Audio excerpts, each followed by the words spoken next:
lo viejo. Las tentaciones, la base para poder vencer toda tentación se pone ahora que eres joven.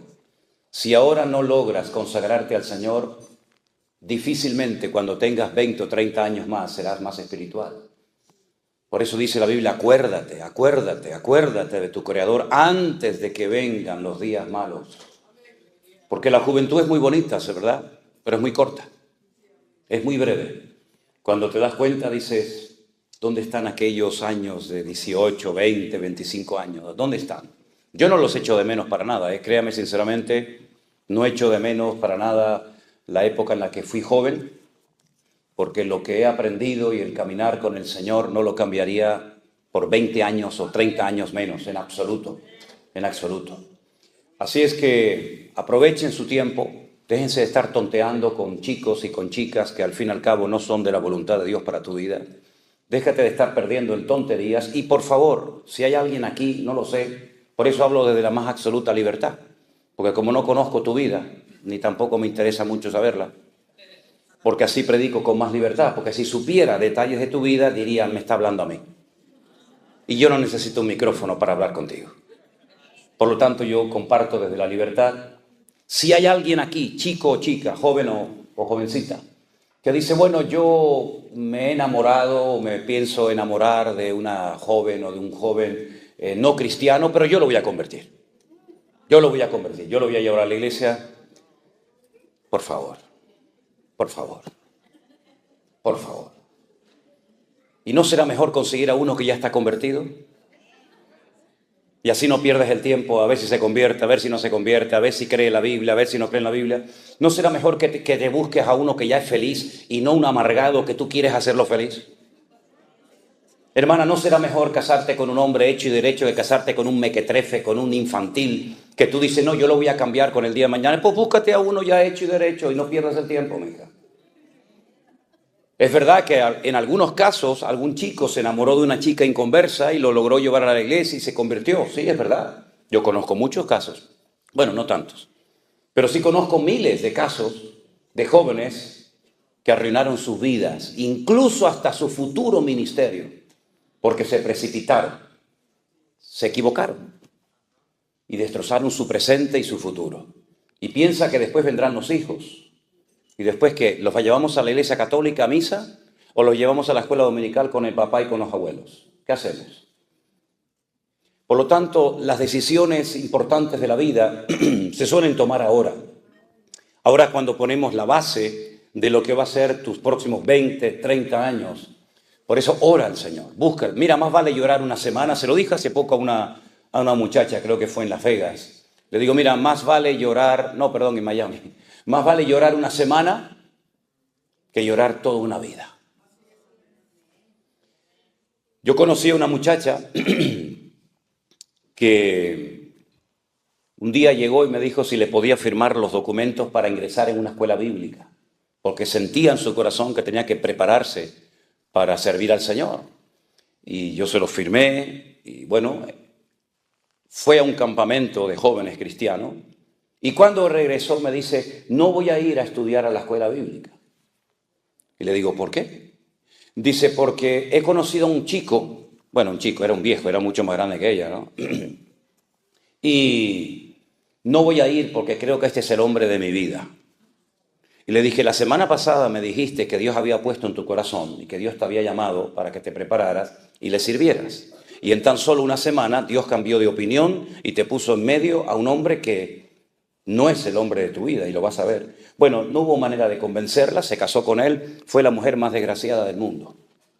Los pocos años que duró con él fueron una tragedia, él le pegaba, él la humillaba, parecía cristiano, en la iglesia era un santo, en la casa era un demonio. Muy atractivo, muy alto, muy no sé qué.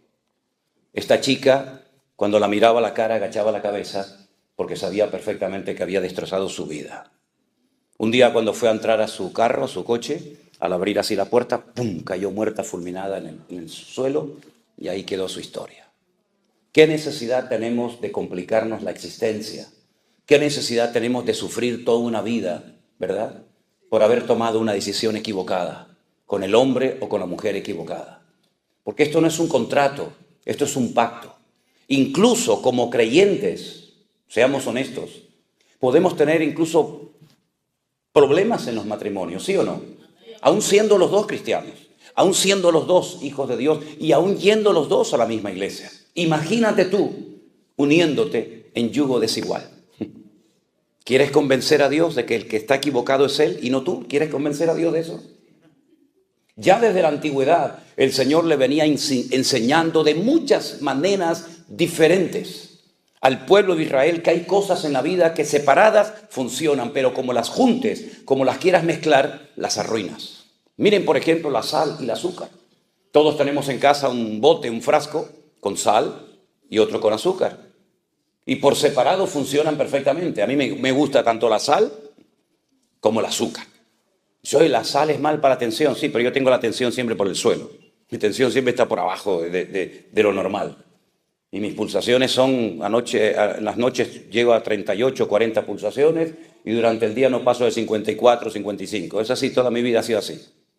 Por lo tanto, puedo comer toda la sal que me dé la gana. Y azúcar, vas a ser diabético. Un día comí 5 pasteles y me hicieron la prueba del azúcar y no tenía ni el mínimo. Así que puedo comer todos los pasteles que me dé la gana. Una maravilla, ¿no?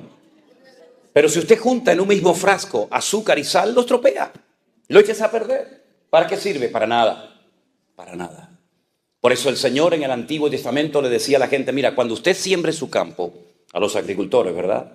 No es como, por ejemplo, no sé aquí en Estados Unidos, pero por ejemplo en España, cuando alguien siembra maíz, entre planta y planta de maíz, por el centro siembra, por ejemplo, papas. Y así aprovecha, ¿no?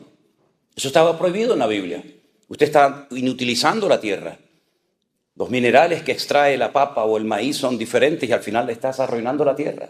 Y por eso incluso hasta la tierra tenía que descansar cada 7 años. No se podían mezclar cosechas, no se podían hacer injertos, no se podía vestir una persona, hombre o mujer, con 2 tipos de materiales diferentes. No te podías vestir con un pantalón de lino y una camisa de lana o un jersey de cualquier otro material. Tenía que ser todo igual, de arriba abajo, vestido de lana o de algodón o de poliéster, pero no se podían hacer mezclas. Cuando ibas a arar el campo no se podía coger el yugo, ¿verdad? Ese trozo de madera y ponerlo sobre un buey y al mismo tiempo sobre un mulo o sobre un camello. Dice, no puedes unir yugos desiguales. Y todo eso el Señor los fue enseñando a lo largo de la historia para enseñarnos que hay cosas que mejor no las mezcles. Y Pablo dice, no se puede mezclar luz con tinieblas, porque no son compatibles. Y no sé por qué, pero usted sabe perfectamente, esto lo saben hasta los ateos, hasta los que no creen en Dios, que si usted tiene un saco de, pongamos de papas, hoy me dio por las papas, mañana hablaré de otra cosa.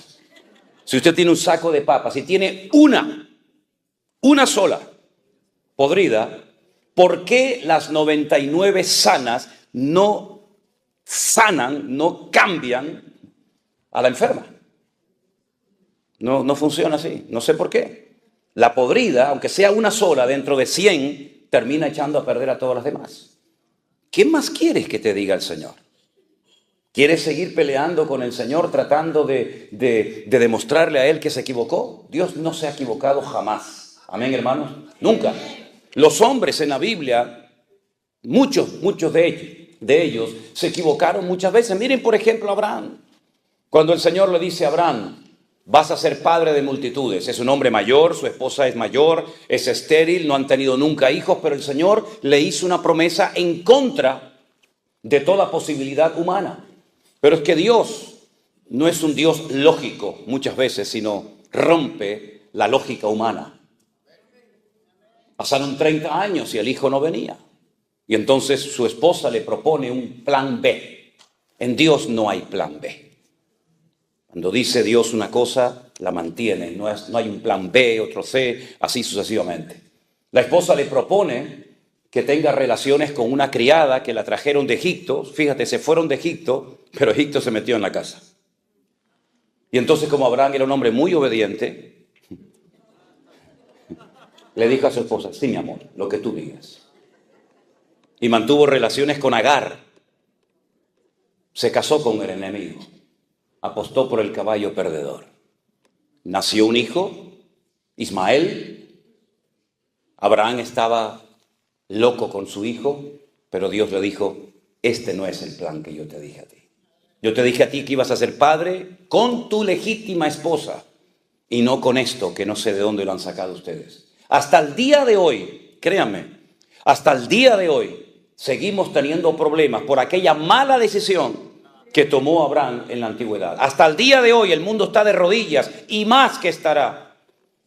Porque los descendientes de este Pere Adán, como lo llaman en hebreo, no Adán Pere, no hombre salvaje, sino salvaje hombre, que estará contra todos y todos contra él, hasta el día de hoy las naciones de la tierra, incluida esta nación también, se tienen que postrar ante rodillas ante esta gente por una mala decisión del patriarca Abraham. ¿Te das cuenta? Un gran hombre de Dios, el padre de la fe, el amigo de Dios, se precipitó, tomó una decisión equivocada y repito, hasta el día de hoy estamos viviendo el mundo las consecuencias de una mala decisión. ¿Te das cuenta?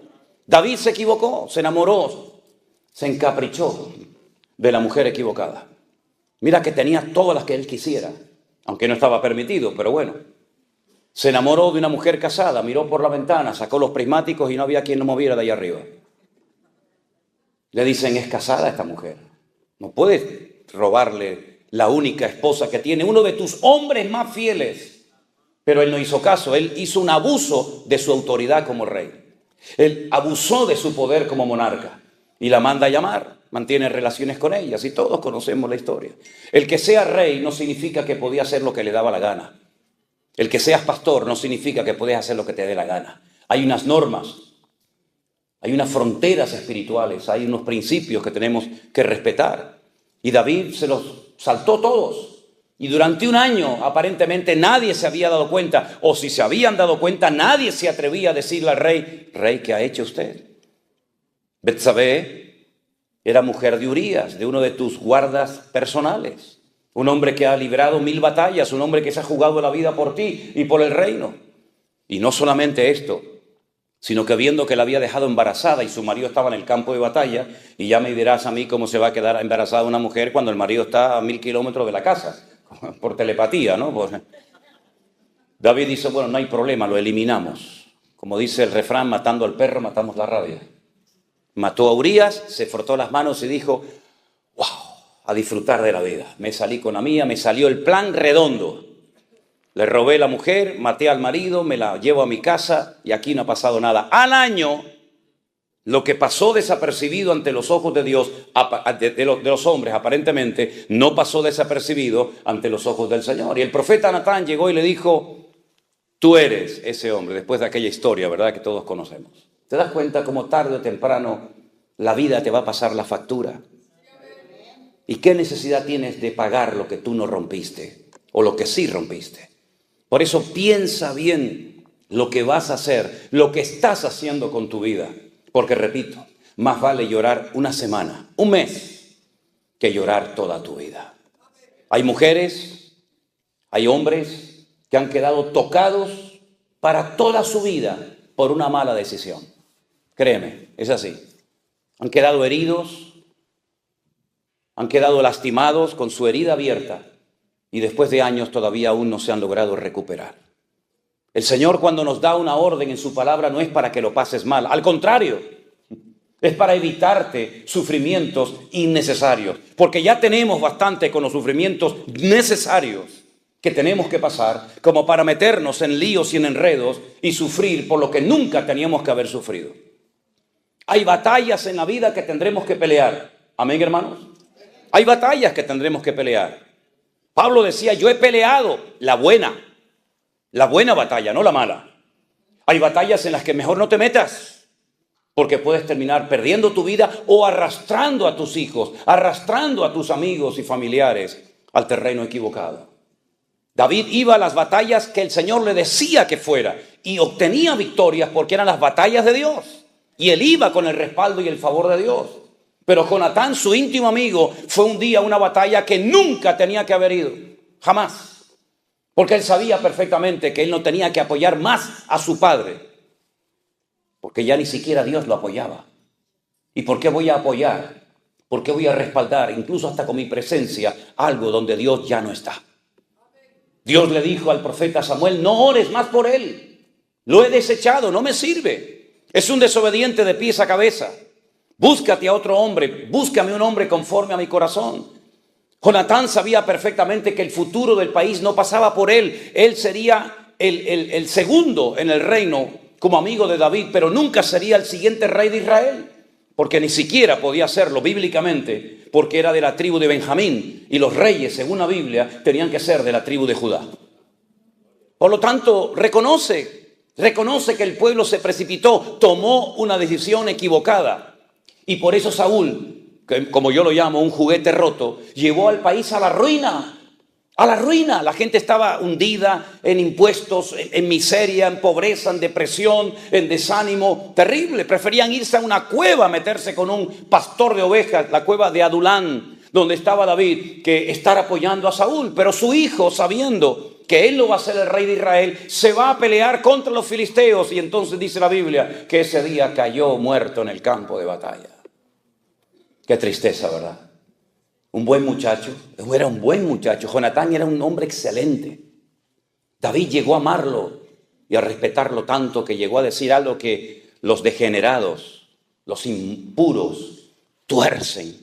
Como dice la Biblia, que los inconversos tuercen las escrituras para su perdición. David, cuando se entera de que ha caído en el campo de batalla su íntimo amigo Jonatán, llora a gritos. Se rasga las vestiduras y dice: Jonatán, Jonatán, amigo mío, que tu amor me fue más dulce que el de las mujeres. Lloró por su amigo Jonatán porque murió en un lugar equivocado, apoyando a alguien que nunca tenía que haber apoyado, ni siquiera juntarse con él. Y murió por pelear una mala batalla. Pero David nunca cayó en el campo de batalla porque peleaba las buenas batallas donde Dios le decía que tenía que estar. ¿Qué batalla tú estás librando como hombre? ¿Qué batalla tú estás librando como mujer, como madre, como hijo, como esposa? ¿Qué batalla estás librando? ¿Es una batalla buena? ¿Es una batalla necesaria por la cual tienes que pasar? Bueno, gloria a Dios. Dios te va a dar la fortaleza. Él es tu pronto auxilio en las tribulaciones. Por tanto, no temeré lo que me pueda hacer el hombre. Aunque un ejército acampe contra mí, no temerá mi corazón, porque tú eres mi luz y mi salvación. Caerán a mi lado 1000, 10.000 a mi diestra, mas a mí no llegará. En esas buenas batallas puedes contar con el favor y el respaldo de Dios. Pero en las malas batallas, donde tú te has metido por tu mala cabeza, por no haber consultado previamente con el Señor, puedes llegar a terminar perdiendo lo más valioso que tienes, tu alma, la vida eterna. ¿Y de qué sirve que ganes todo el dinero y todo el oro del mundo si pierdes tu alma? La Biblia llama al hombre que perdió su alma necio. Porque es un necio una persona que hipoteca su vida espiritual por una noche de placer. Es un necio una persona que cree que por pecar esa noche y salir con la suya e incluso llevarle la contraria a Dios sabiendo que está desobedeciendo al Señor, va a ser bendecido. Jamás el desobediente será bendecido por Dios. Nunca, nunca. El desobediente, dice la Biblia, que Dios lo compara con un espiritista. Una persona que consulta los espíritus, entra en el mundo tenebroso de las tinieblas para manipularlo y ponérsela a su favor. Dice la desobediencia es como pecado de adivinación. Se lo dijo el Señor a través de Samuel al rey Saúl. Porque el desobediente es un manipulador. Siempre tiene una respuesta. Siempre tiene una excusa. Sí, pero bueno, hay pecados peores, mamá. En la iglesia hay muchos hipócritas. Ay, por eso, como hay muchos hipócritas en la iglesia, ¿tú tienes licencia para pecar? Como le dijo el Señor a Job, ¿me vas a condenar a mí para justificarte tú? Claro que hay pecados peores que los que podemos cometer en la vida, pero tú no tienes que rendirle cuentas por nadie delante de Dios, sino cuidar tu vida, porque solamente tienes una. Y lo más importante de la vida, ¿sabes lo que es? La vida. Eso es lo más importante, la vida que tienes. Aprovéchala y inviértela en las cosas del Señor antes de que vengan los días malos, dice la palabra de Dios, y no tengas en ellos contentamiento. Y en vez de haber muerto en paz diciendo como aquel gran varón de Dios, he peleado la buena batalla. Aleluya. He acabado la carrera. He guardado la fe. Terminar tus días amargado, frustrado, solo, ¿verdad? ¿Qué necesidad tienes de hipotecar tu futuro? Porque ahora tal vez no estás poniendo a Dios en primer lugar en tu vida. Dios no es un añadido más. Tengo esto y también tengo a Dios. No. Dios tiene que ser el centro de nuestras vidas. Tiene que ser la base y fundamento de nuestro hogar. Tiene que ser lo más importante en la vida, porque podrás tener muchas cosas, pero separados de mí, dijo el Señor, nada podrás hacer. Serás un hombre de éxito en los negocios, en empresas, en lo que tú quieras. Sin Dios eres un pobre desgraciado. A una iglesia entera, no a un individuo, no a una persona, sino a una iglesia entera, le dijo el Señor, pobres, ciegos, desnudos, miserables y desventurados.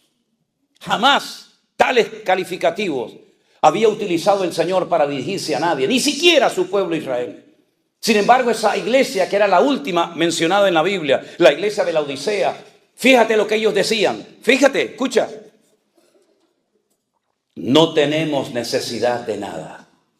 Nos hemos enriquecido. Y el Señor le dice, ¿cómo? ¿Que no tenéis necesidad de nada? ¿Estáis ciegos? Miserables.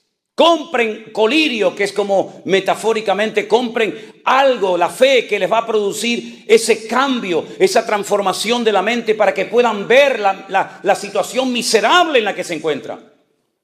Es terrible, ¿verdad? Hay distintos niveles en el pecado. Y uno de los últimos eslabones de la cadena del desorden personal es la ceguera espiritual. Como decimos, ya ni siente ni padece. Tiene la conciencia cauterizada.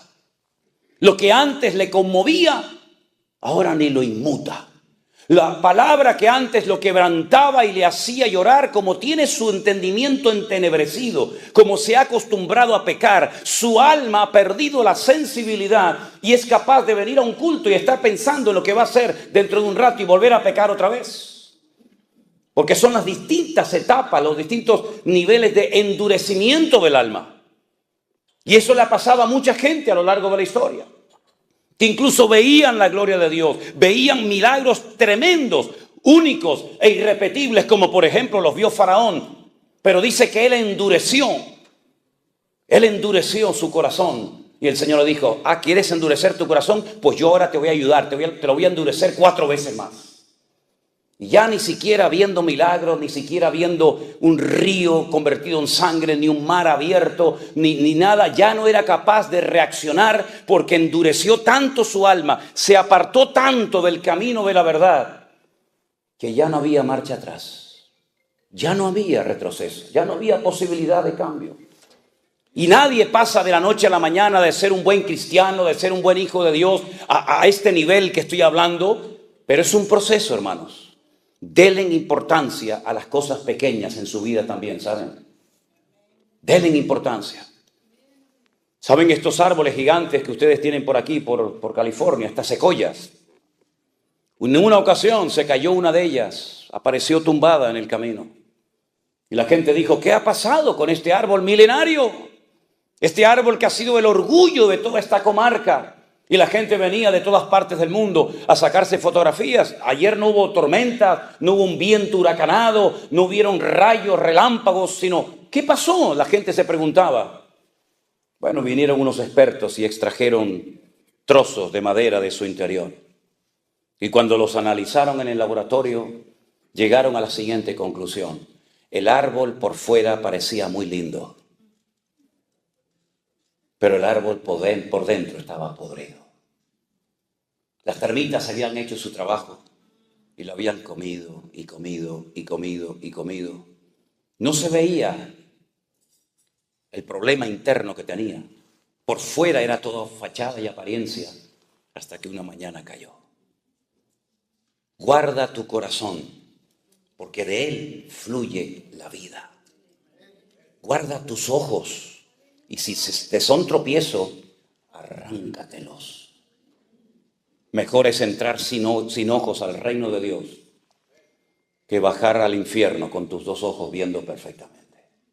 Guarda tu mente, guarda tus manos, guarda tus pies. Haz pacto con tus ojos. Y si te dominan, cósetelos. Pero no permitas que con tu mirada, con tu boca, con tus oídos, con tu corazón, peques contra tu Dios el cual te anhela celosamente. Y si tienes problemas con esto, con el dinero, cósete los bolsillos, dile a tu esposa, cóseme el bolsillo. Porque no sé si esto era para el Señor o era el del bolsillo derecho.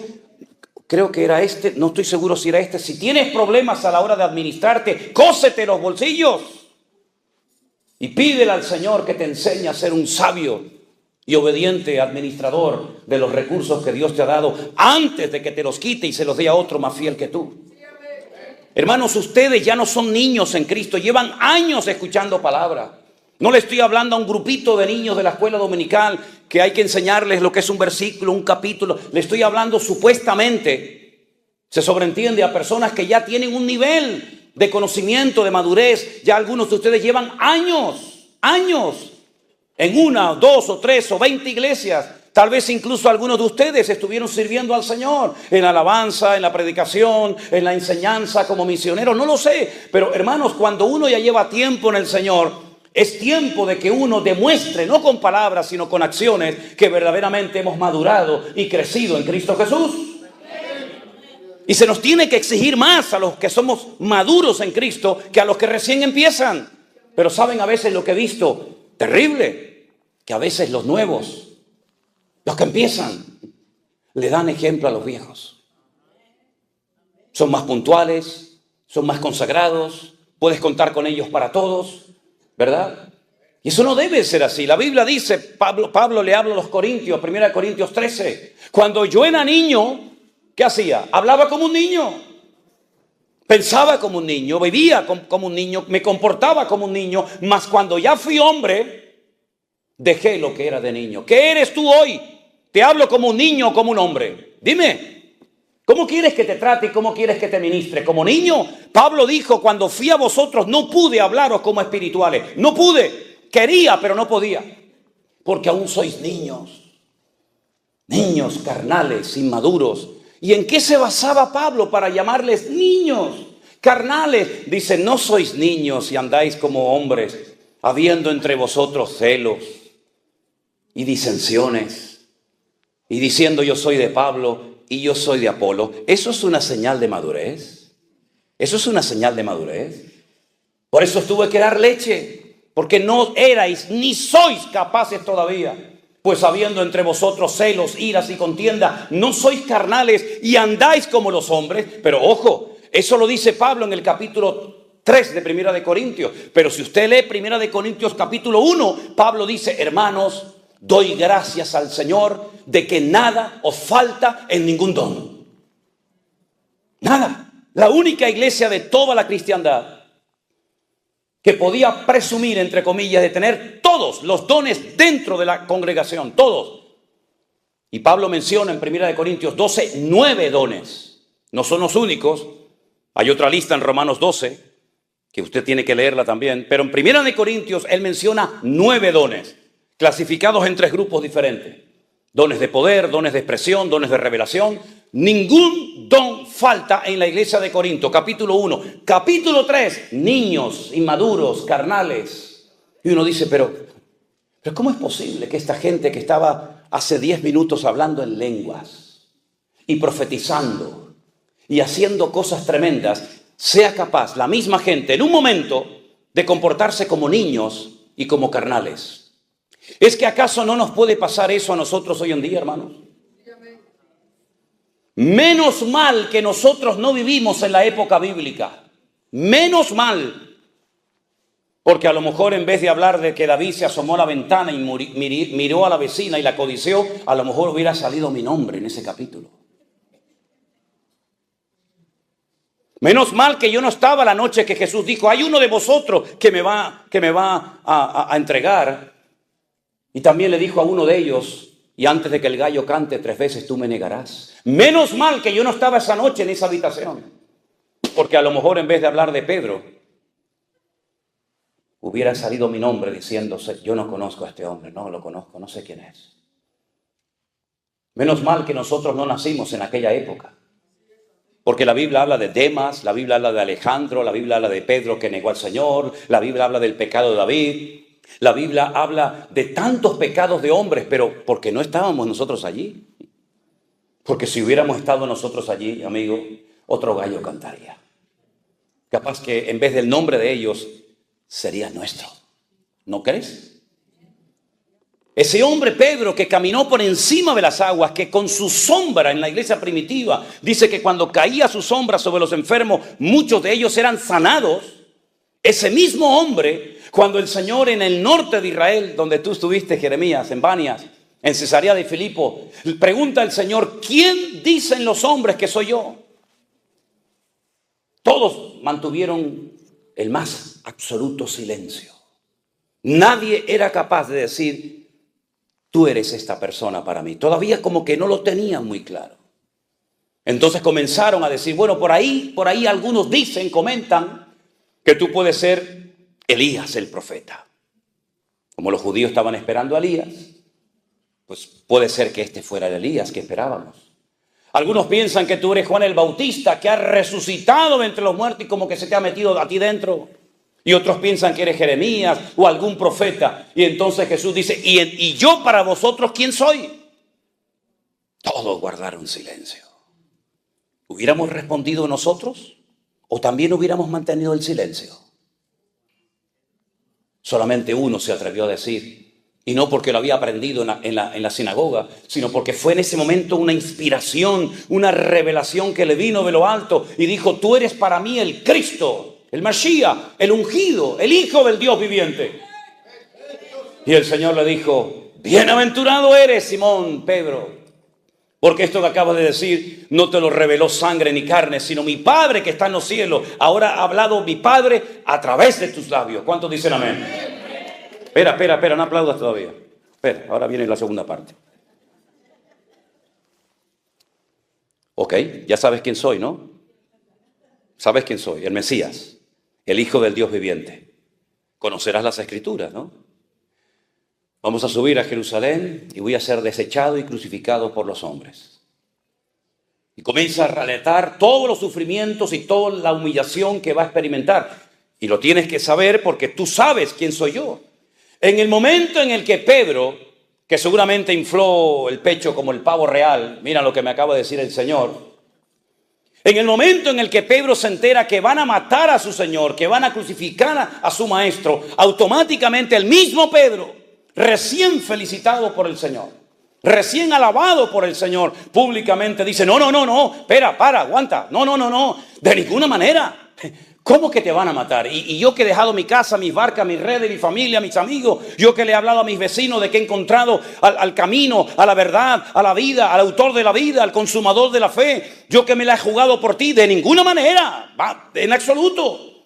Yo no voy a permitir que te lleven a la cruz. Y el mismo Señor Jesucristo que recién lo acababa de alabar, ahora dice, apártate de mí, Satanás.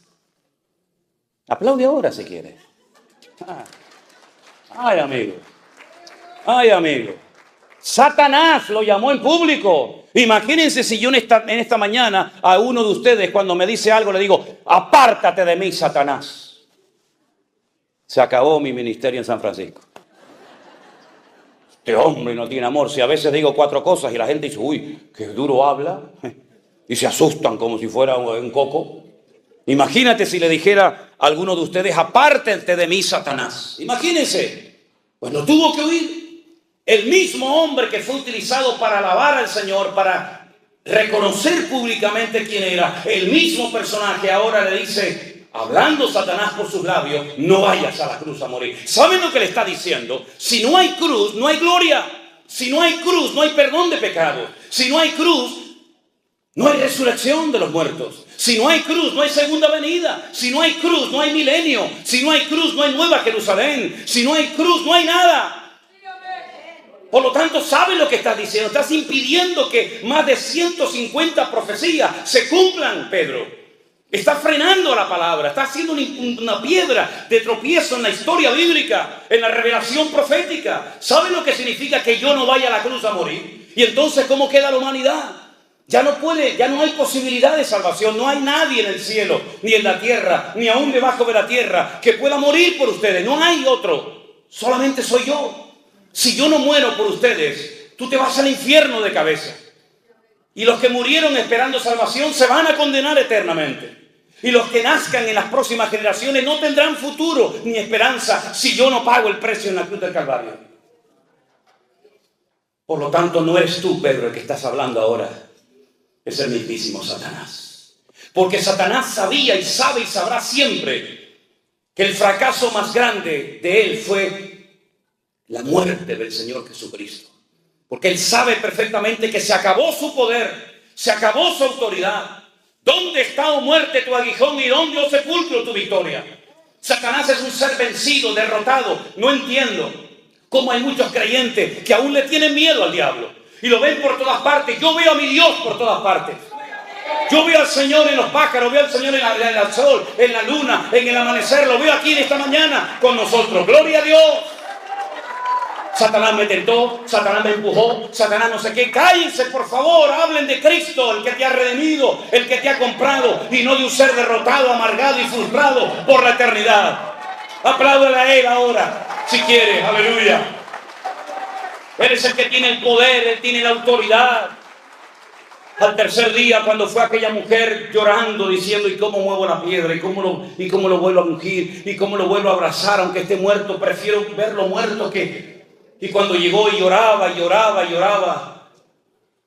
alguien le dijo, no busques entre los muertos, no llores más, ya se acabaron las lágrimas, No busques entre los muertos al que vive, porque ha resucitado de los muertos. Y cuando vamos a Jerusalén, uno de los lugares tal vez más importantes que visitamos es, sin lugar a dudas, ¿verdad?, la tumba vacía. Nunca me olvidaré cuando una hermana me dice, pastor, ¿y qué venimos a ver aquí? Digo, aquí, nada. Aquí, nada.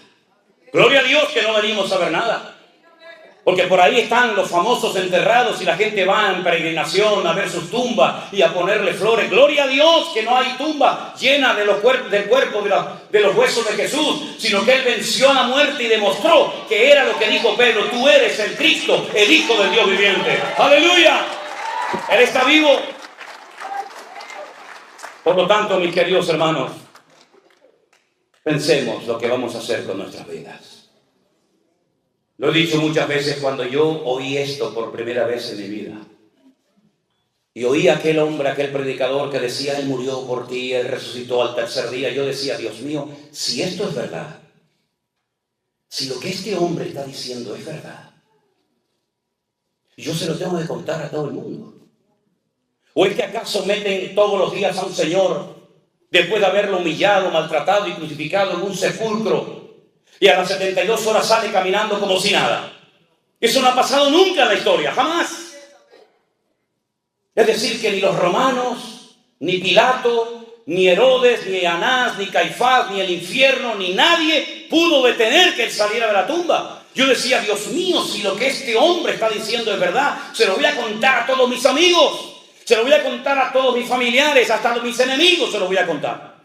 Porque esto es el mensaje más grande que jamás en la vida un ser humano puede contar. No hay ningún mensaje político, ningún mensaje de ninguna índole que se pueda comparar con este mensaje. Y por eso, al poco tiempo, el Señor me llamó a su obra. Y por más de 41 años, lo único que he hecho en mi vida es hablar y predicar de Él, porque Él es el único que puede cambiar las vidas, romper las cadenas, cambiar las circunstancias, unir a los matrimonios, transformar a las personas destrozadas por el diablo. ¿Por qué? Porque ahora el poder y las llaves las tiene Él. Por eso le dijo a Juan en la isla de Patmos, yo me ore, Juan, tranquilo, no te preocupes, yo sé que te doy miedo, porque nunca me has visto así. Con los ojos como llama de fuego, con los cabellos blancos como la lana y con una voz como si fuera estruendo de muchas aguas. Yo sé que has caído a mis pies como muerto, pero no tengas miedo, Juan, no te preocupes. Yo soy el primero y el último, el que estuve muerto, mas he aquí que vivo por los siglos de los siglos, amén. Y tengo las llaves de la muerte y del Hades. Y el que tiene las llaves es el que tiene el poder y la autoridad. Y yo soy el que tengo la autoridad arriba en el cielo, abajo en la tierra y aún debajo de la tierra. Yo tengo autoridad, yo tengo poder, porque he vencido al diablo y a sus demonios. Y esa autoridad no se la llevó el Señor a la gloria, El Señor nos dio esa autoridad a ti y a mí como cristianos. Por eso dice la Biblia en Marcos: id por todo el mundo y predicad el evangelio a toda criatura. El que creyere y fuere bautizado será salvo, mas el que no creyere será condenado. Por eso dice la Biblia: en mi nombre echarán fuera demonios, en mi nombre hablarán nuevas lenguas, en mi nombre pondrán las manos sobre los enfermos y sanarán. Porque no es un nombre de un cadáver, no es un nombre de un muerto, no es un nombre de un santo, de una virgen, de un párroco, de un papa. Es el nombre sobre todo nombre. El nombre de Jesús, ante el cual toda rodilla se doblará y toda lengua confesará que Él es el Señor, para gloria de Dios Padre. Amén, aleluya. Y es en ese nombre que nos juntamos en esta mañana aquí. Y por eso hay gente entre nosotros que dejó la droga. Porque Cristo tiene más poder que la heroína. Y por eso hay gente que salió de la santería y de la brujería, porque Cristo tiene más poder que los demonios. Y me da igual si matan pavos, si ponen velas negras, si echan agua de coco. Me da igual lo que hagan. El que controla y tiene las llaves no es el santero y el brujo de la esquina, que cuando le llama a la gente para: dígame por favor si mi marido va a venir, dígame si está con otra, tráigamelo por favor y dígame si voy a ser feliz. Le dice: ¿y cómo se llama usted? Hágame el favor, caballero. Usted me va a arreglar la vida y no sabe ni cómo me llamo. Empecemos por ahí. Dígame cómo me llamo. Dígame el número de mi pasaporte. Dígame el número de zapatos que uso. Dígame el número de zapatos y de pantalones y de calzoncillos que uso. Dígamelo. Dígame qué comí la semana pasada. Dígame cómo duermo. Dígame qué es lo primero que hago al acostarme, al levantarme. Dígamelo. Cuénteme de los detalles de mi vida. Y después comenzaré a abrir mi corazón a contarte a ti mi vida. Me tienes que preguntar: ¿estás casado o soltero? ¿A ti qué te importa si estoy casado o soltero? ¿De qué signo eres? Míralo ahí. Tú que tienes tanto poder, míralo ahí, a ver de cuál soy. Sin embargo, al Señor no le tienes que decir nada. Porque cuando Él vio a aquel hombre, le dijo: chicos, escuchen bien, vengan para acá. Este es un verdadero israelita. Y le dice: ¿y cómo sabes? Dice: yo te vi a ti cuando estabas debajo de la higuera, muchacho. Y le dijo: Dios mío, dice, no te asustes. A partir de ahora verás más cosas más grandes que esa. El Señor sabe cómo eras en el vientre de tu madre y sabía si ibas a ser varón o hembra. Porque no hay otro más que varón o hembra, ¿eh? No hay otra cosa, hay varón y hembra. No hay más. No hay más. Aunque los degenerados digan que hay 37 sexos diferentes, mentira. No hay más, hay varón y hembra.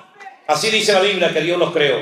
Es que soy una mujer y cuerpo de hombre. Tú lo que eres un tarado, que no es lo mismo. Un enfermo, que necesitas ayuda urgente, hijo. Falta una identidad tremenda, ¿verdad? Al Señor no tenemos que contarle nuestros secretos, porque Él dice que Dios nos entretejió en el vientre de nuestra madre. Y aún antes de nacer Él sabía que tú hoy ibas a estar en este lugar. Y te capacitó para que fueras una persona que viviera siempre como cabeza y no como cola, arrastrándote por la vida, sino de victoria en victoria, de gloria en gloria, de triunfo en triunfo y de bendición en bendición. Ese es nuestro Dios. Vendrán luchas y dificultades, da igual, mayor es el que está en mí que el que viene contra mí. Pablo decía: les voy a dar una lista de todo lo que yo he superado en la vida. Mira, ángeles, principados, potestades, lo presente, lo porvenir, lo alto, lo bajo, lo presente, lo futuro. Ninguna de estas cosas jamás nos podrá separar del amor de Dios que es en Cristo Jesús, Señor nuestro. Antes bien, en todas estas cosas somos más que vencedores. Hemos sido creados por Dios con amor, con mimo, con cariño. Aprende a respetarte, hombre. Aprende a valorarte. Dios te hizo así como tú eres. Y el día que tus padres tuvieron relación, 5, 6, 7, 8, 9, 10 millones, depende, podían haber nacido antes que tú. Pero ¿saben qué? Yo llegué primero. ¿Me están entendiendo? Yo no sé dónde se quedaron los 9 millones, ni me interesa. Pero yo sé que cuando era una cosa así, con un rabo que parecía una lagartija más que un ser humano, yo le gané a todos. Y mi Dios permitió que yo llegara allí donde tenía que llegar. Y si antes de conocerlo a Él, si antes de tener el Espíritu Santo dentro de mi cuerpo, si antes de haber sido redimido y comprado por la sangre de Jesús, si antes de tener mi nombre inscrito en el libro de la vida, le gané a 9 millones o a 10 o a lo que fuera, ¿cuánto más ahora que el Señor está con nosotros como poderoso gigante y nadie nos podrá separar del amor de Cristo? Por lo tanto, no vivas como un mequetrefe, no vivas como un amargado, siempre pidiendo oración por aquí y por allá. Ore usted a Dios, que Dios a usted lo oye igual o más que a mí, mi querido hermano. No dependa del apóstol, no dependa del reverendo, no dependa del gran ungido de Jehová. Dependa única y exclusivamente de Él. Y si tiene un problema, entre en su casa, en su habitación. Cierra la puerta para que nadie le oiga. Póngase de rodillas o tírese al suelo, como yo hago. Y tu Padre que te ve en lo secreto te recompensará en público. Y aprender a descansar en Dios, decir, bueno, yo he orado, Dios me ha escuchado, ahora pacientemente voy a esperar a ver cómo Dios lo va a hacer. Pero que Dios tiene el control, no le quepa a usted la menor duda. Cuando aquel arcángel tremendamente poderoso, y les puedo asegurar que nada de lo que estoy diciendo lo tenía pensado compartir en esta mañana, créanme, en absoluto. Les puedo enseñar hasta los textos que tenía, pero el Señor me llevó por otro lado. Cuando aquel arcángel tremendamente poderoso se acercó a aquella jovencita comprometida con un tal José y le dice, salve muy favorecida, bendita tú entre las mujeres. Ella se quedó sorprendida diciendo, pero ¿qué salutación es esta? Jamás Dios, jamás ningún arcángel le ha dicho a una mujer a lo largo de la historia de la humanidad, bendita tú entre todas las mujeres. Y le da 7 profecías, están en Lucas. 7 profecías, 4 se han cumplido, 3 todavía faltan por cumplirse. Tendrás un hijo que reinará sobre la casa de Jacob para siempre, su reino no tendrá fin. Y ella oye aquello y se queda tan impactada. Y la única pregunta que le hace a aquel poderoso ser angelical es, ¿cómo? Porque lo que me estás profetizando es inmenso. Ni Sara, ni Rebeca, ni Ruth, ni Esther, nadie jamás ha recibido semejante sorpresa y bendición. ¿Cómo? ¿Cómo? Porque estoy simplemente comprometida, ni siquiera estoy casada todavía con mi marido. Y la respuesta fue la misma respuesta que Dios a ti y a mí nos dará siempre cuando le preguntemos al Señor, ¿cómo lo vas a hacer, Señor? Le dijo, lo que es imposible para los hombres es posible para Dios. El Espíritu Santo vendrá sobre ti y te cubrirá la sombra del Omnipotente. Así es como Dios hace la obra. A veces invisible, ¿o es que acaso alguien ve al Espíritu Santo? ¿Verdad que no? Pues esa es la forma como Dios ha escogido utilizar esta herramienta que llamamos iglesia virtual. Con un teléfono, en una isla perdida del océano, predicando la palabra viva y pura del Señor. Una mano invisible, un poder invisible ha recorrido las naciones de la tierra y ha llevado a los pies de Cristo a miles y a miles y a miles, y los que faltan todavía por conocer el Evangelio del Señor Jesús. Porque la obra el Señor la hace de una forma invisible para que nadie se lleve la gloria. Para que nadie diga, fui yo, mírenme a mí, aquí estoy. No, mi hermano. La obra quien la hace es el Señor. Por eso, mis queridos hermanos, deja que en esta mañana el Señor haga lo que Él quiera en su vida. No le den instrucciones al Señor. La oración no es para decirle a Él lo que tiene que hacer o cómo tiene que hacerlo o cuándo. No, la oración no es para eso. La oración es para poner nuestras necesidades, tener comunión con Él delante de su presencia y que Él haga como quiera y cuando quiera. Y puede ser que a lo mejor el deseo de tu corazón lo veas cumplido o no. Porque el deseo del corazón del rey David era construirle un templo al Señor, ¿verdad? Y el Señor le dijo, no, pero Señor, tengo el oro. todo, tengo la madera, tengo los planos, llevo toda la vida inventándome instrumentos musicales, llevo toda la vida componiendo salmos para que cuando se inaugure el templo la gente cante tu palabra y te alaben y te adoren a ti. Y el Señor le dijo, no lo vas a construir, lo va a edificar tu hijo. Bueno, hay gente que trabajó para que nosotros estuviéramos hoy aquí. Pero a lo mejor nosotros estamos trabajando para otros que hoy todavía no están aquí. Somos simplemente un eslabón en una enorme cadena que lleva miles y miles de años creciendo por todas las naciones de la tierra. Y uno le pasa el testigo al otro, y el otro al otro, y el otro al otro, hasta llegar a nuestros días. Porque para poder llegar tú y yo en esta mañana a este lugar, hubo mucha sangre que se derramó por el camino. Y para yo poder abrir una Biblia y leerla, hubo mucha gente que murió quemados en la hoguera. Lejos de aquí, pero que murieron quemados. Y para que yo pudiera tener una palabra y decir, mira, el Señor dijo esto y dijo aquello, y para que la pudiéramos entender en nuestros propios idiomas y lenguajes, hubo un sacrificio tremendo que otros tuvieron que hacer para que hoy yo aquí sentado en este lugar tan hermoso pueda disfrutar y alabar a mi Dios. Pero nuestros hermanos en el pasado pagaron un precio elevadísimo. Y por eso yo quiero concluir en esta mañana diciéndoles a los hermanos de la iglesia virtual, porque hay hermanos tal vez de otras congregaciones y ahí yo no entro, pero los hermanos de la iglesia virtual vamos a estar preparados para lo que viene. Vamos a estar preparados.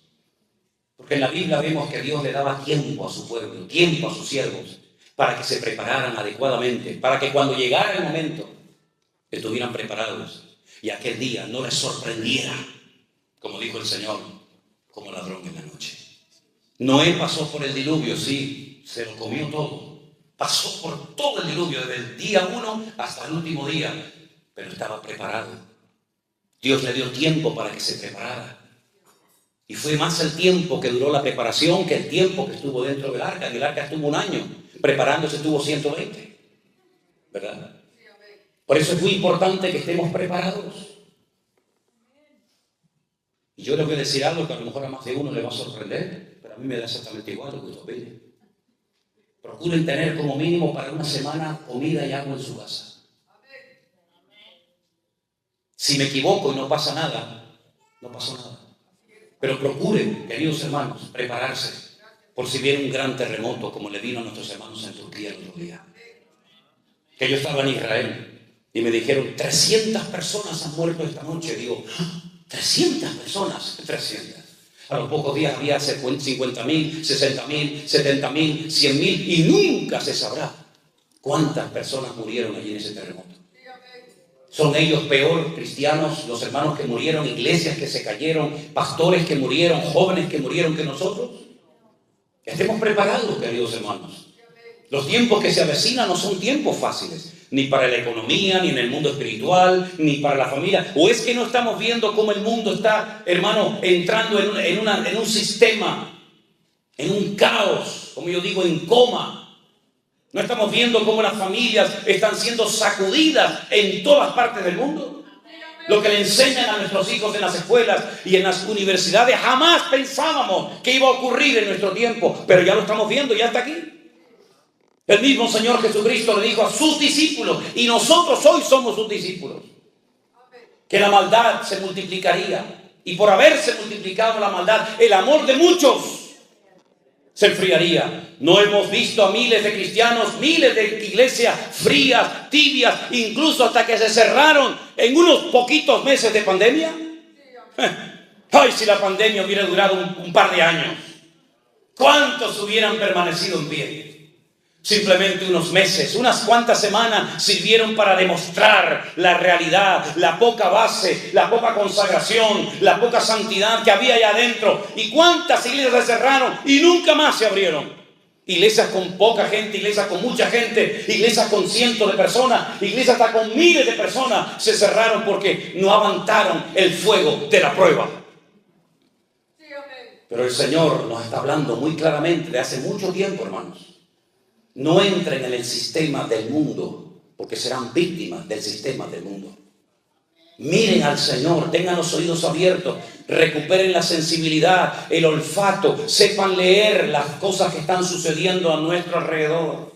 Miren cómo está Israel, miren cómo está Europa, miren cómo está América, miren cómo está Latinoamérica, miren cómo está el mundo, hermanos. Dice el Señor, si el Señor no acortare aquellos días, nadie se salvaría. Fíjate lo difícil que se va a poner la situación a nivel mundial. Por eso la iglesia no puede estar tonteando y jugando y criticándose y dividiéndose. La iglesia tiene que despertar del sueño y prepararse, velar y orar para que aquel día nos sorprenda como ladrón en la noche. Por eso hoy a la mañana vamos a tener un momento muy lindo dentro de un rato, y es bautizar, como dice la palabra de Dios, a hermanos nuestros. Y eso me gusta porque es el momento en el que la gente está demostrando, no con palabras, sino con hechos, con acciones, que van en serio con el Señor porque han entendido el Evangelio. Los hermanos que se van a bautizar están esta mañana aquí. Están entre nosotros. ¿Pueden poner de pie, por favor? 1, 2, 3, 4, 5. ¿Hay alguno más? 6. Gloria a Dios, le damos un aplauso al Señor. Gloria a Dios, qué bueno, qué bueno. Vengan un momentito adelante los que se van a bautizar. Pónganse aquí y miren a los hermanos, por favor, en esta mañana. Qué bueno. Hermanos que se quieren bautizar, poner en práctica la palabra, eso es un gozo y una alegría tremenda. Gloria a Dios, qué lindo. Gracias al Señor. Gloria a Dios, gloria a Dios. Pónganse aquí en el centro, hermanos, pónganse aquí. Gracias al Señor. Díganos sus nombres, por favor. Empezando por aquí, por mi izquierda. Andrea. Regina. Víctor. Nexi. José Juan. Y Carolina. Gloria a Dios. Hermanos queridos. Un momentito. Nosotros no hemos obligado a esta gente ni le hemos dicho que se tienen que bautizar. Yo por lo menos no. Y estoy seguro que Jeremías tampoco. Es algo que el Señor ha puesto en vuestros corazones. Esto no es como una secta que en un tiempo determinado, sí o sí, se tienen que bautizar. Esto no es por presión, esto es por convicción. Ustedes han entendido, según la palabra de Dios, que la gente en la Biblia se bautizaba cuando eran grandes, no cuando eran chiquitos. José y María no llevaron al niño a una iglesia, a una pila bautismal, y allí hubo un señor que le echó un poquito de agua por la frente. No, eso no era bíblico. Eso fue un invento a partir del siglo III, IV después de Cristo. La gente se sumergía porque es como una especie de funeral, ¿me explico? Una especie de entierro a la antigua vida. Adiós, ya no quiero saber nada de mi antigua vida. Y ahora cuando salgo del agua, salgo para una vida nueva, vivir solamente para la gloria y la honra del Señor. ¿Vais en serio con Cristo? ¿Van en serio con Cristo? Bueno, el paso que van a dar hoy es muy importante, pero no deja de ser un solo paso. Vendrán otros y otros y otros pasos más. ¿Están sus vidas en orden? ¿No casamos gente que no está casada legalmente? ¿Están ustedes en orden? ¿No llevan una doble vida? Bueno, Dios lo sabe. Ok. Porque el bautismo se hace una vez, nada más. Se quiso poner de moda, yo lo corté, por supuesto. Cuando íbamos a Israel, la gente veía el agua del río Jordán y decía, ay, pastor, bautíceme. Digo, mire, ¿usted sabe lo fría que está ese agua? Por favor, si podemos evitarlo, evitémoslo. Me he enfermado muchas veces por bautizar en agua fría, ¿sabe? Y hasta el año pasado tuve que estar metido en la habitación de un hotel. Me cogí una neumonía terrible en mi pulmón izquierdo y me estaba ahí casi muriendo. Me tuvieron que traer una máquina para poder respirar porque me agarró el frío y bueno, tremendo. Y le digo, ¿por qué se quiere bautizar? Y dice, no, yo ya estoy bautizada, pastor. ¿Cómo? ¿Y se quiere bautizar otra vez para qué? Dice, no, para renovar. Digo, ¿renovar qué, mija? Renueve el pasaporte, renueve la visa, renueve el ID. Pero renovar el bautismo, eso no está por ningún lado. Usted no tiene que renovar nada. Además, me hace un favor, no metiéndome ahí otra vez. El bautismo se hace una vez y para siempre. No para agradar al pastor, no para agradar a la mamá, no para agradar al esposo o a la esposa. Se hace para honrar a Dios y obedecer al Señor. Y usted va a ver que Cristo se bautizó con 30 años. Con 30 años. Y si Él es nuestro ejemplo, imitemos su ejemplo. Los discípulos bautizaban a gente que se convertía, se arrepentía y luego querían bautizarse, no al revés.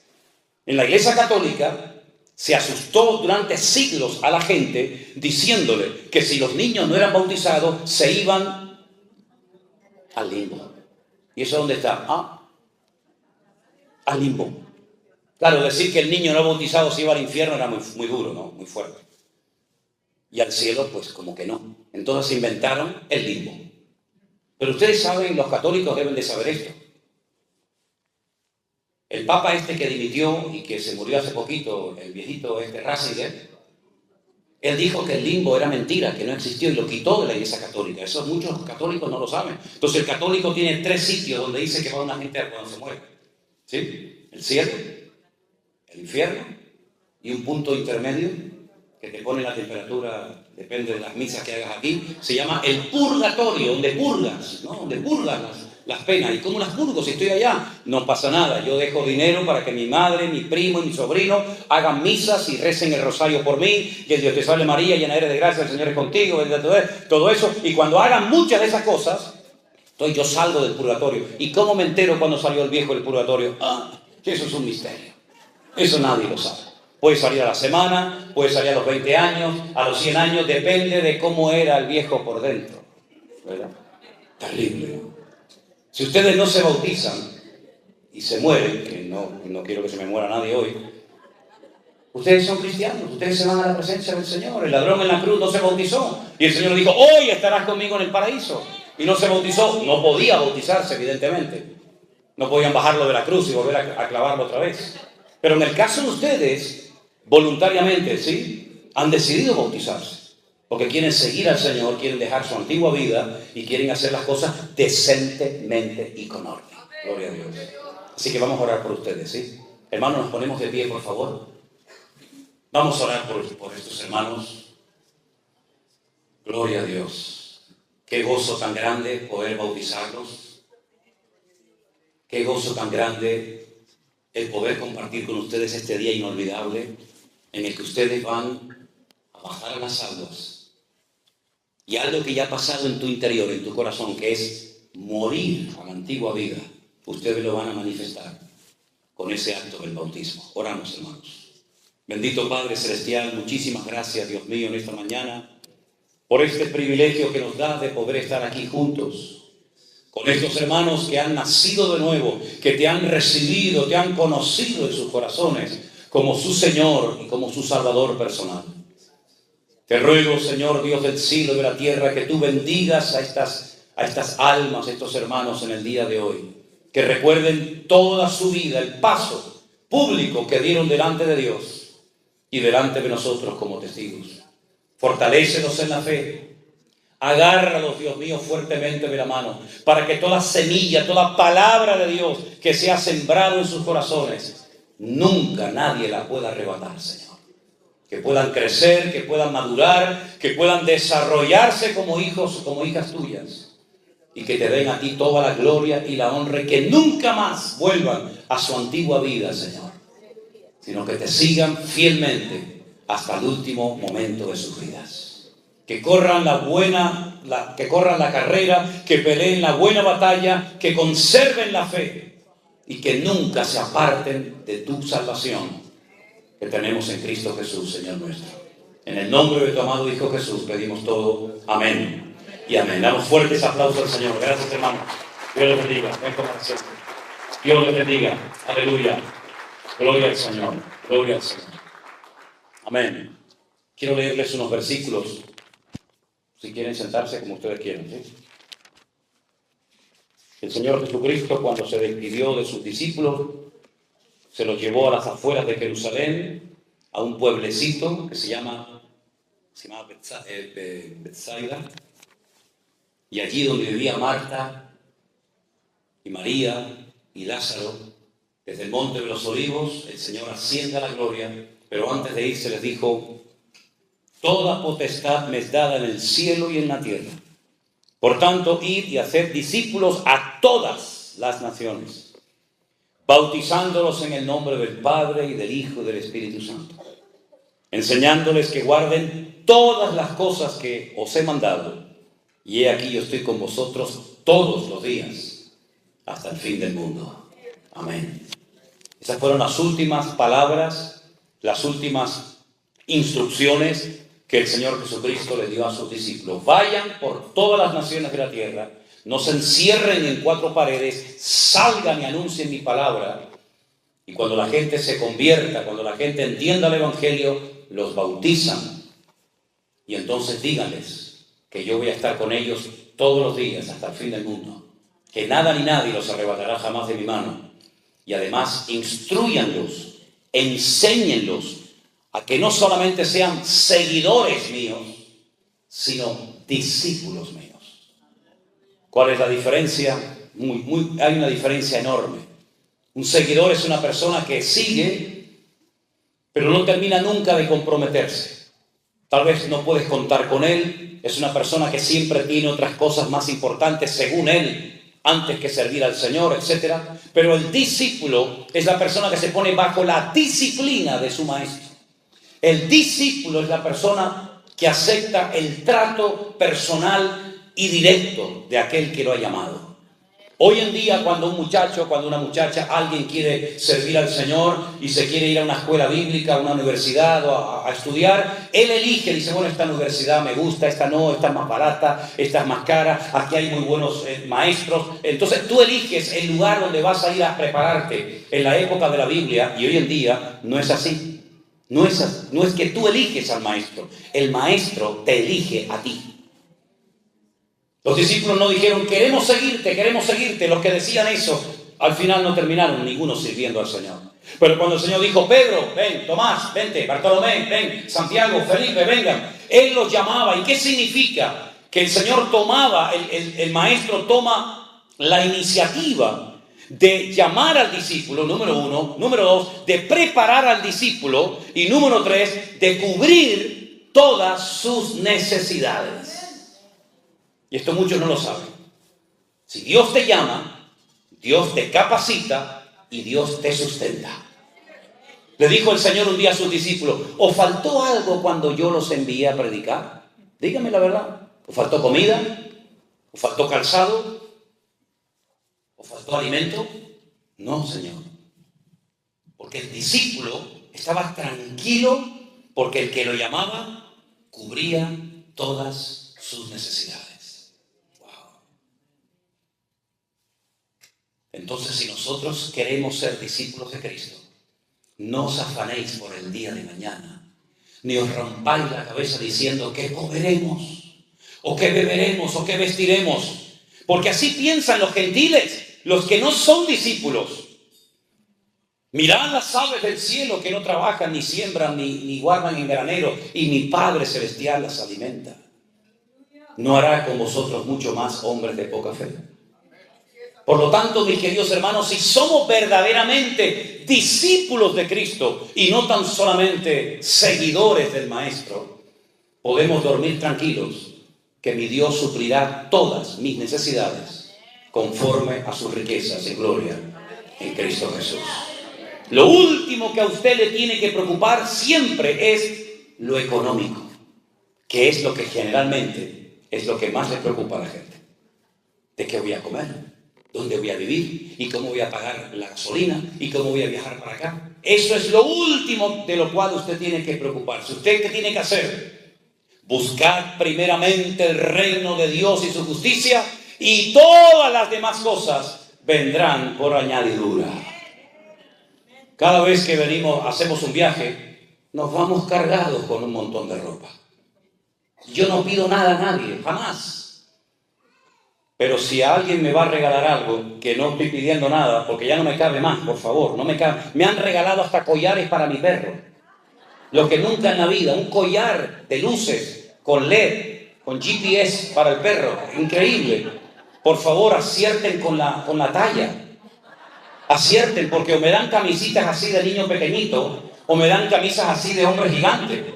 Yo ni soy tan chiquitito, ni soy tan grande. Menos mal que las cosas grandes se las doy al mando, ¿verdad? Pero, hermanos, no se preocupen por la ropa, no se preocupen por la comida. Yo creo que comemos más de la cuenta, ¿no les parece? Mírese así, haga así. Mire ese momentito así, ¿se ve todavía el cinturón o ya no se lo ve? Y se nota el cinturón. ¿Se puede amarrar así? ¿Se puede amarrar los zapatos o dice, uy, ya no me puedo ni mover? Hermanos, comemos más de la cuenta. Comemos más. Podríamos estar días y días sin comer con toda la grasa que lleva por dentro, con todo el McDonald's que se ha metido. Usted puede vivir semanas enteras, hermano, créame. No se preocupe por la comida. No se preocupe por la comida. Es más, uno se siente mejor cuando no come que cuando come. ¿No? Por lo menos a mí. Me siento mejor. Por lo tanto, mis queridos hermanos, nuestra prioridad no es esas cosas. Nuestra prioridad es servir al Señor. Que Dios les bendiga, queridos hermanos. Fuertes aplausos a nuestro Dios. Vamos, Jeremías. Dios les guarde. Amén. Todos sabemos el motivo por el que hemos venido esta mañana a este lugar. Damos gracias al Señor, ¿verdad? Porque vamos a poner en práctica un mandamiento de la palabra. Y cuando alguien pone algo en práctica de la palabra en su vida, siempre hay bendición. Siempre. Aunque uno no la pida, aunque uno no la busque, la bendición te va a encontrar, porque al obediente le caen las bendiciones encima, ¿verdad? Al desobediente como que se van corriendo, ¿verdad? Así que ustedes van a poner en práctica un mandamiento de la palabra, que es bautizarse, ¿verdad? En el nombre del Padre, del Hijo y del Espíritu Santo, dando testimonio de que ustedes ya han nacido de nuevo, de que ustedes han recibido y reconocido a Cristo en su corazón como su Señor y Salvador personal y quieren dejar atrás la antigua vida, ¿verdad? Y vivir solamente para Cristo, por supuesto con la ayuda de Él, por supuesto con su gracia y su favor y esforzándose cada día, porque la vida cristiana para ninguno es fácil, y menos en estos tiempos.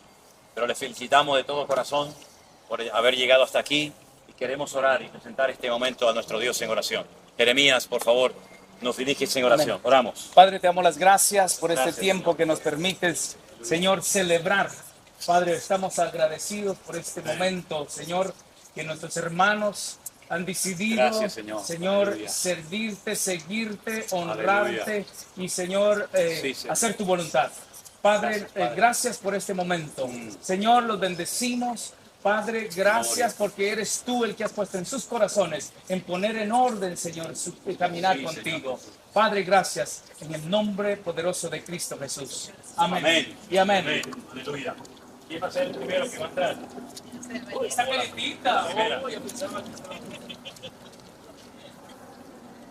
Con fe. Gloria a Dios. Mira, la mujer es esposa. Amén, así es. Gloria a Dios. No piensen en lo frío, no piensen en ¿El lo nombre frío. era, hermana? Regina.